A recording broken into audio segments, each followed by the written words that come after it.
Hello and welcome to another episode of Talking Politics here at The Hindu with me, Nistula Hebbar, where we unpack the news making the headlines in domestic politics.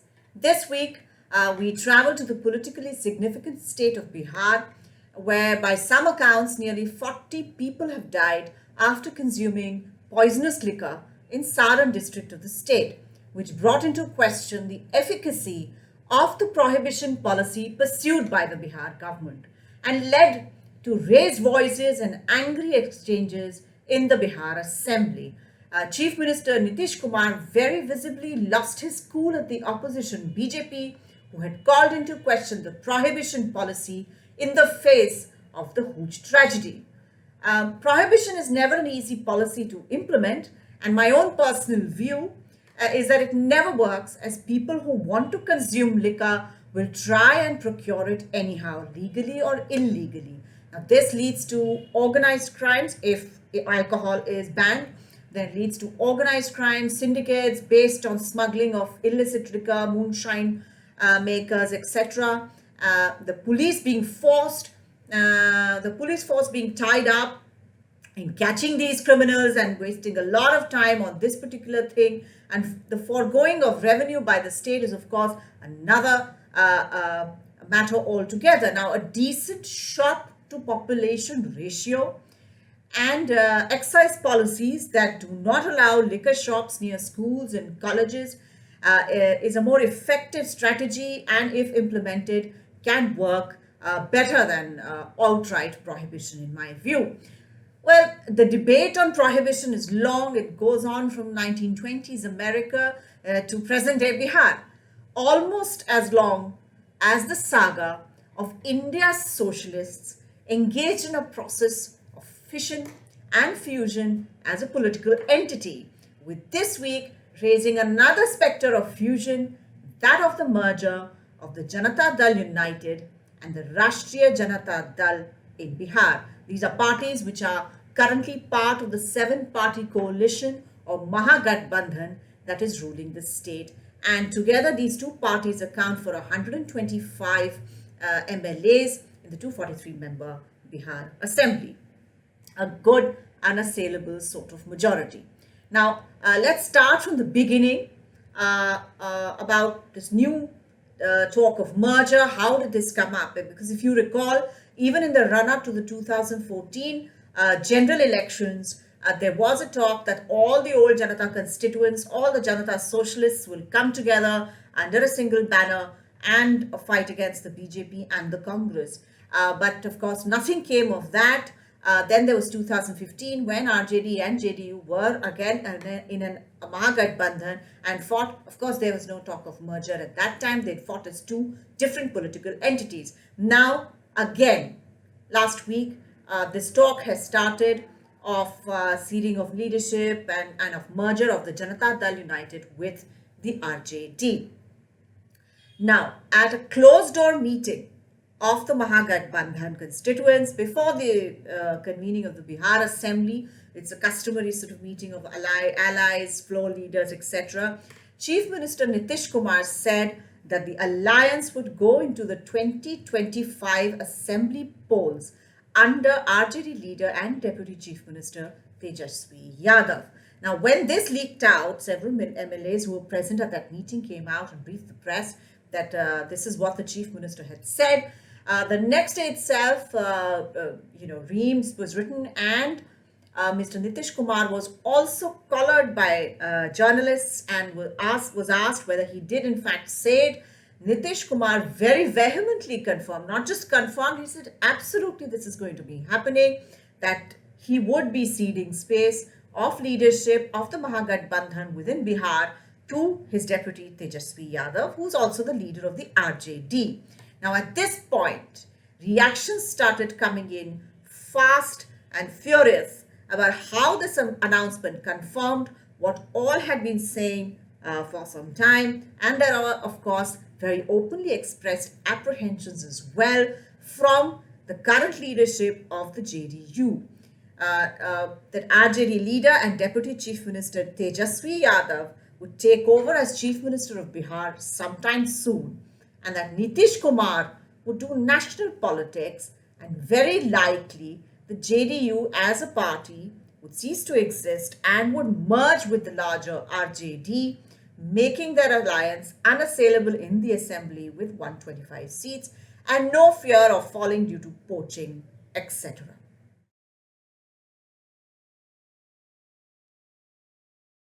This is more or less the short version of the state of play, with last week's announcement by Nitish Kumar seen as, gradually preparing the ground, preparing his party for this kind of an eventuality come 2025 polls. Now, I spoke to both the BJP and the JDU on this issue, and their reactions give us a sense of how this merger, ceding of leadership space, may pan out in Bihar in 2025 and even in the general elections of 2024. Now, for the BJP, now the party is very clear that this was part of the deal struck between Mr. Kumar and RJD chief Lalu Prasad Yadav before the Mahagathbandhan alliance was finalized. That led to the fall of the NDA government and Mr. Nitish Kumar signing up with the RJD and the Mahagathbandhan government being installed. Speaking to the Hindu, former Deputy Chief Minister of the state and current Rajya Sabha MP, Sushil Modi said that the statement was just verbalizing the deal that was struck at that time. And basically he said, as I've said before, that Nitish Kumar would kind of give the chief ministership over to Tejashwi Yadav because Mr. Lalu Prasad Yadav, currently ailing, he's just had a kidney transplant surgery. He is also anxious to see that the question of leadership be settled early. So it could be quite early that this leadership may be ceded to Mr. Tejashwi Yadav, and that Nitish Kumar would then do national politics, trying to bring about some sort of opposition fight back to the BJP and also be projected as the prime ministerial candidate for an opposition bloc supported by the Congress or not. So all of this was what Mr. Modi said. Mr. Modi said this was the deal that was struck between Nitish Kumar and Lalu Prasad Yadav, and that he anticipates a merger. This is not just of giving away the chief ministership held by your party, but also handing over your own party to the RJD soon.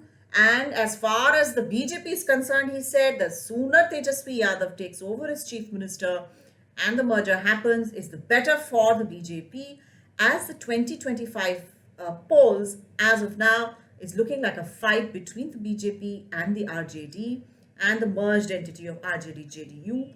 And the early assumption of chief ministership by Tejashwi Yadav would mean that any anti-incumbency accruing to that government would directly accrue to Tejashwi Yadav. So it will make it easier for the BJP to call the government and the chief minister out on the failings of that particular government. Now, another BJP leader who did not wish to be named said that the party was watching the developments and that their own strategy was extremely clear. He said if you look at the recent bypolls in Bihar like Mokama and Gopalganj, etc., party had acquitted itself well, because when the Mahagathbandhan was first formed to come into government in this round of the government in Bihar, it was kind of seen that 7 parties are together, BJP is going to be wiped out. It's going to be like a situation in 2015, which was a backward versus forwards fight, etc., with the BJP representing forward interests and the Mahagathbandhan representing a rainbow coalition of backward community interests. But the bypolls have not shown that that is how it is. It has shown pretty clearly, especially if you look at the Kuruhani bypoll, which was won by the BJP, that many JDU voters, like extremely backward classes, women, and even in some parts Kurmi voters, have voted for the BJP. These are some of the assessments that have been made by the BJP itself. I'm not claiming that it is some independent assessment done by me, but this is something that is claimed by the BJP, and looking at the victory and the figures there, seems to be plausible that many of the extremely backward classes may have switched sides. Now, this is because of the social makeup of the state.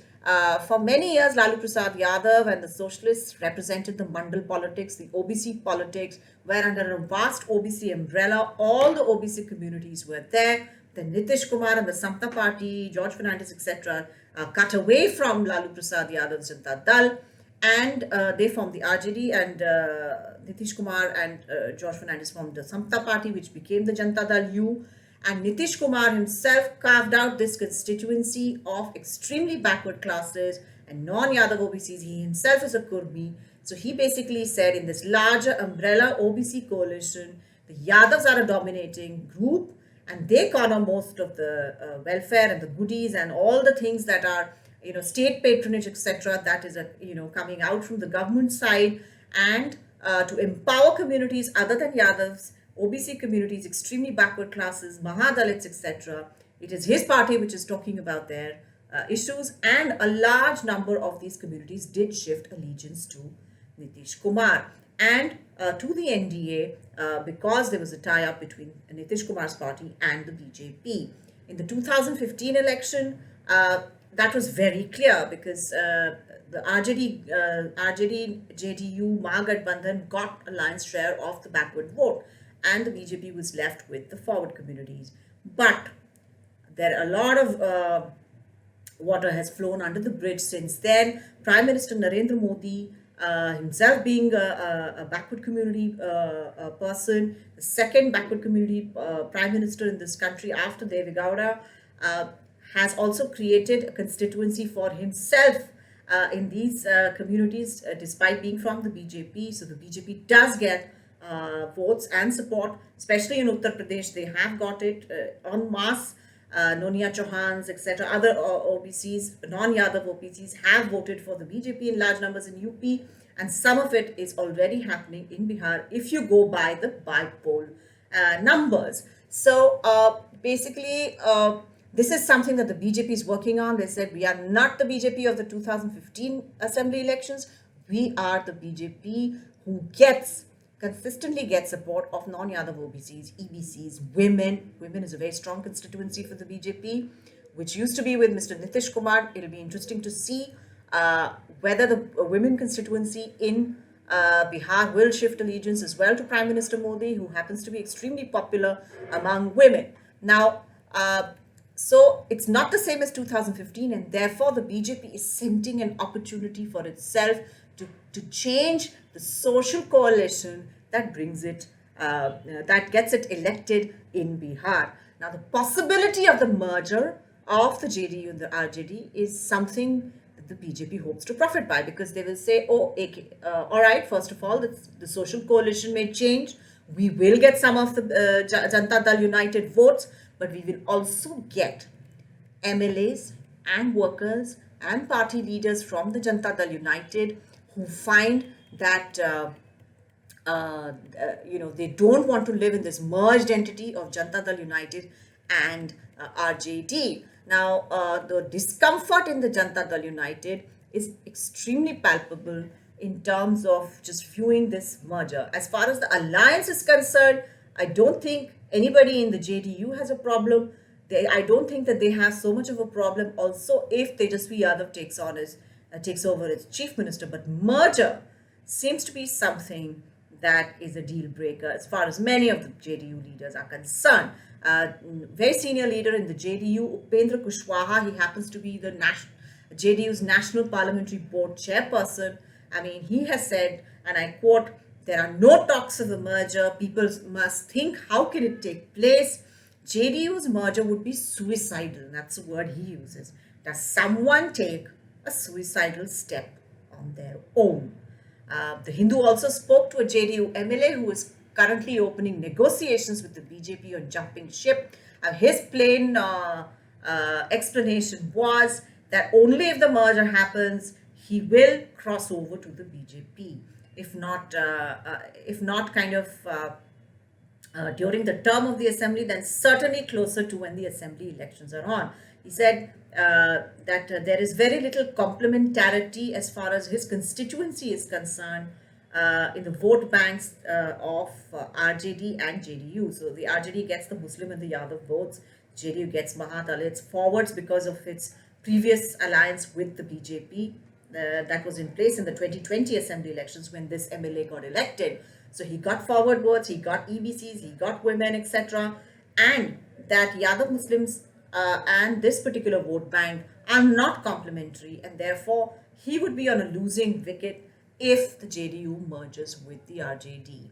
The BJP is a main option for him, but here too he is a little doubtful, because he feels that where the BJP lacks in terms of appeal is in not having a good state level face. He says there are no statewide leaders for the party who appeal to a wide section of people who have charisma, who have electoral skills, who can attract voters to themselves, and therefore therefore he is also on a wait and watch mode. All of it depends on whether this merger will actually go through. So for the BJP, very clearly, all of this talk is an opportunity, and for the Janata Dal leaders and workers, it is an anxious watch on which way the chips fall. Now, Bihar has always been considered one of the bellwether states for ideological politics in the country and political experimentation. Bihar is also considered one of the few states where opposition unity worked well against a dominant BJP. For that reason alone, this announcement by Nitish Kumar is well worth tracking. For this week, however, this is all I have. Thank you so much for watching.